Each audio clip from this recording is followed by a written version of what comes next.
அதெல்லாம் சரி, எங்க வீட்டு வேலையை பாதியில விட்டுட்டு வேற எங்க வேலை செய்ய போற? பாத்தியா பாத்தியா, என் வீட்டு வேலை உன் வீட்டு வேலைன்னு பிரிச்சு பேசுறிய.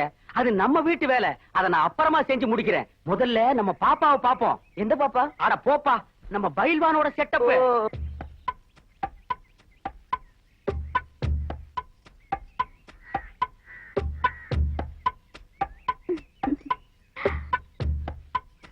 பாப்பா, மறுபடியும் கட்டில் உடைஞ்சு போச்சா?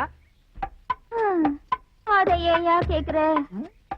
அந்த ஆளு தினமும் உடம்ப தேத்துறேன்னு 500 தடவை கரலா கட்டி சுத்திட்டே இருக்காரு. தினமும் 200 தடவை தண்டால் எடுக்கிறாரு. தினமும் 300 தடவை வெயிட்ட தூக்குறாரு. எல்லாம் முடிஞ்சு ஆசதியா வந்து கட்டில படுத்து தூங்கிடுறாரு.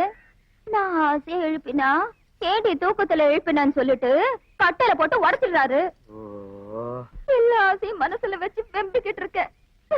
பாப்பா அழாத பாப்பா, பொண்ணுங்க அழுதா என்னால தாங்கிக்க முடியாது. உன் கவலை தீக்க நான் இருக்கேன். நானும் இருக்கேன். எது நீ இருக்கிறியா? இப்பதான் செஞ்ச சட்டி மாதிரி ஒரு மூஞ்சி, அதுல மீசையே இப்பதான் எட்டி பாக்குது. இவ கவலை நீ தீக்க போறியா? போடா, அளவு கோலாலே அடிச்சு கொண்டுடுவேன். போடா பாப்பா. அழாத.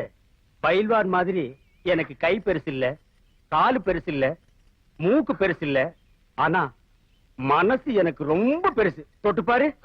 அழாத. உன் பிரச்சனை எதுவா இருந்தாலும் நான் தீர்த்து வைக்கிறேன். யாருப்பா? அந்த பயில்வான் வரா.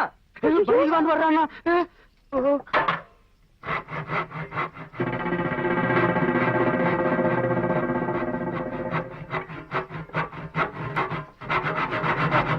எங்கடா வந்த? பாப்பா காலை பார்க்க சொல்லிச்சு, பாத்துக்கிட்டு இருந்தேன். எது வரைக்கும்டா பார்த்தேன்? சேச்சா, தப்பா நினைக்காதீங்க. பாப்பா கால் இல்ல, கட்டில் கால் தான் பாத்துக்கிட்டு இருந்தேன். அதான பார்த்தேன். ஒழுங்கா வேலையை கவனி. என்னடி இங்க நின்று பல்ல காமிச்சிட்டு இருக்க? போடி உள்ள. சரியான நேரத்துல வந்து எங்க வேலையை கவனிக்கிறது?